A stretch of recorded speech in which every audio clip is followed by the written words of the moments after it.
the Project Camelot viewers to be apprised of the situation in regards to your involvement with Zeitgeist?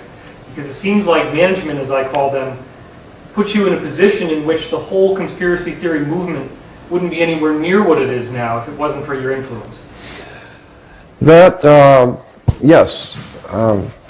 Zeitgeist is a 2-hour movie made by a guy named Peter Joseph in New York. I didn't know anything about it, but Peter Joseph produced a 2-hour video, and the last that we heard, because on Zeitgeist was one of the first times Google pulled the counter off of something that's on Google Video. Usually would have a counter, how many people have seen this video. They pulled the counter, and they pulled it, I think it's somewhere up between 20, I think it was at 28 million is when they pulled it.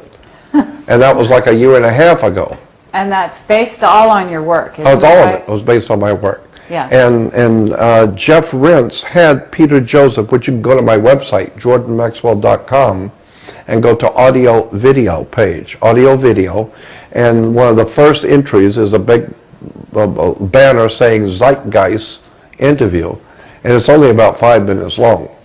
But Jeff Rentz interviewed Peter Joseph about Zeitgeist and talked about how those, they pulled the counter a year and a half ago at 28 million. And it's probably more than 50 million now.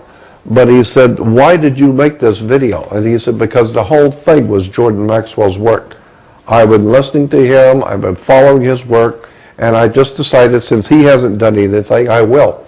So he put all of my work together on religion, ancient theology, the Federal Reserve, banking, and 9/11 and all that nonsense, and put it all together into a 2-hour video called Zeitgeist, which I am told by people, my friends in Hollywood, and I've lived in Hollywood for 48 years, my friends have said that, if it had 28 million and they pulled it off a year ago, it's probably seen with 50 million. That's a very good showing in Hollywood.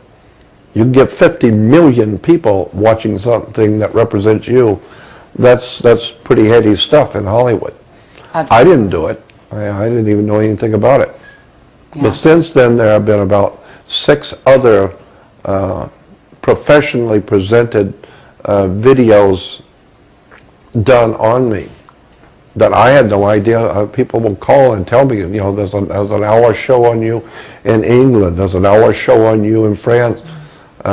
Germany actually came over, the National German Network came over and did an hour program on me. And they had Arnold Schwarzenegger in it. And the whole thing was in German. I still have a copy of it. They sent it. And it was done in German on me. I understand. What about, now I don't know if you're willing to talk about this, but Zecharia Sitchin and you sat down and you asked him to tell you a secret based on all your time with him, the things that you had done for him, et cetera, you basically said, tell me something that I don't know. Yeah. Are you willing to talk about that? Because No. I think that is a clue that people would really benefit from knowing. Yeah, I don't think I want to talk about that. Okay. And Because do you feel when we that went, Zecharia would not like that information? I think out there? it was a private conversation, and when I asked him, because like I said, at one time I was in business with Zecharia. I had a contract with him, and so we were business partners, and so I felt a little bit more of a leeway to talk with Zecharia in private, and so I asked him one time some very personal questions about his work, and it was absolutely mind-blowing and staggering, the things he was telling me. And then, well, anyway, then he told me some things about myself, and I was amazed. I never heard such a thing, that what he was being told or wherever he got it from, he had a view on me, who I am and what I'm doing. But at that time we were talking, it was a private conversation, and Okay. I think it'd be better just left private. Okay, fine. All I would say is this: Zecharia Sitchin is a fascinating man, and a brilliant writer, and I love everything he's doing, and I love the man. He's a very dear friend, and I love Zecharia Sitchin. He's a very, very gentleman kind of guy, and so I like that. Okay.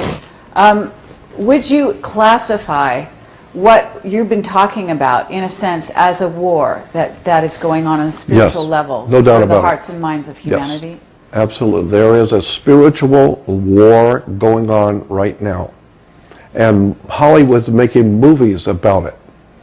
War of the Worlds, Steven Spielberg. I've said so many times that Steven Spielberg and George Lucas are many things, but stupid is not one of them.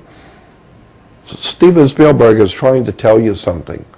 In one of his interviews a few years back, I remember he said that he does not, Steven Spielberg said, I don't make movies to entertain necessarily. I make movies to comment on important issues of the day. And looking at Spielberg's work, which is genius, something I want to say about Spielberg. I've watched a lot of productions, and I've been in Hollywood for a long time, 48 years. I've lived in the North Hollywood and Hollywood, and I have many, many, many friends in the industry.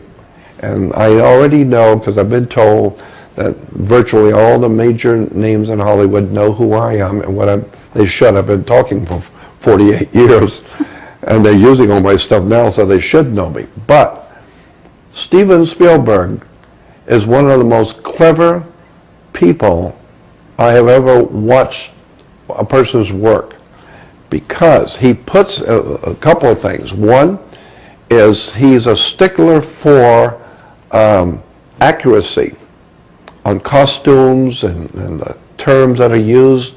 So anytime you see anything that Spielberg has made, it's very accurate. The clothing that would have been worn in those days, the way that people would have talked, it's very accurately done. So he's a stickler for accuracy. But the thing I really appreciate about Steven Spielberg is he puts little things, little small things that you would never see if you're not looking for it, that are really a mind blower. And you think, wow, back that up, and that one scene with that one person, what they said, he's a master at doing that. He's a master at putting powerful things in some little insignificant scene. So if you're not watching, you never get to see the real genius of Steven Spielberg. I love watching his movies because I know what I'm looking for. So he's using symbolism all over his movies. Everywhere. Yeah. And George Lucas, equal. Yeah. George Lucas is brilliant, in my opinion. Mm-hmm. He was heavily, he even said, he was heavily influenced by Joseph Campbell, the famous, and Joseph Campbell was an incredibly dear man. I just love listening to Joseph Campbell explain mythologies and all the symbols of the ancient people. Did you know him? No, I never had a chance to meet Joseph Campbell. What about Arthur C. Clarke? Did you ever? No, I never had a chance to meet Arthur C. Clarke either, but I would love to have. I've had opportunities to be in the company of people like that, but I was not in a position to travel. I didn't have the money. I was in a depressed state of mind, and so I let some very important people go by that I could have been with. I used to be on the board of directors of an organization in Hollywood, this was quite a few years ago, called US of A. US of A was United Sensitives of America. This organization was founded in Burbank, and I came in at a very early period, and I ended up being on the board of directors of US of A. I really didn't take a whole lot of of charge in it. The man who started it pretty much ran it.